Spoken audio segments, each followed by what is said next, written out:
Sell. There, I've said it. I know sell is a four-letter word to many of you. You don't want to be salesmen. You don't want to have to sell your dentistry. You just want to be a dentist. But if you want to get another four-letter word, paid, you're going to have to sell. We'll talk more about this when we return.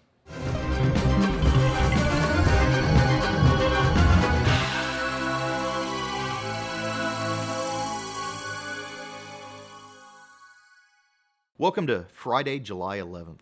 I'm Colin Receveur, and we're going to continue our series on lifecycle marketing. Today, we're going to talk about converting sales. Now, just as a reminder, in previous days, we've discussed how to attract interest, capture leads, as well as nurture your prospects. Attracting interest is where you say, hey, look at me. Capturing leads is where the prospect says, I see you. Here is who I am. Talk to me. Nurturing your prospects is where you say, okay, let's talk about this. And that brings us to today's topic, converting those nurtured prospects into paying patients. This is where the prospect says, I like what you have to say. I'm going to set up an appointment. And that's what you want.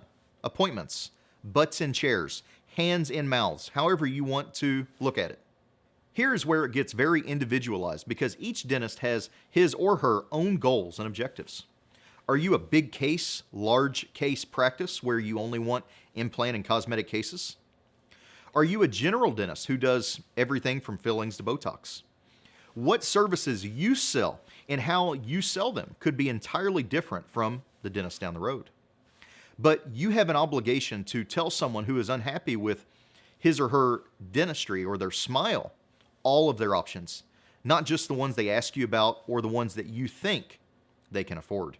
Be honest and ethical, and you should have no reservations about selling implants or cosmetic dentistry, even at a premium price to someone who knows the benefits of what you do. That's because you've already brought in someone who already trusts you, thanks to the knowledge and the information that you've nurtured and provided them with. To get back to our ongoing analogy, someone has seen your AdWords ad, they've gotten your free report, they've read your drip email series, and now they're sitting in your chair. The process has worked. For you here on this podcast today, you have found us through an advertisement, you've downloaded a free report, you signed up for our email newsletter, you may have even bought my latest book from me, and that's how you're on this podcast today. By the same token, this nurturing that we do has been able to educate you about how to better attract more and better patients into your dental practice. Now you need to tell these patients the benefits and what options they have now that they're sitting in your chair. This is the conversion process. Once they see the wisdom of your suggestions, they can move on to the next phase, delivery and satisfaction. We're going to look at that on Monday. Until then, have a great weekend and keep moving forward.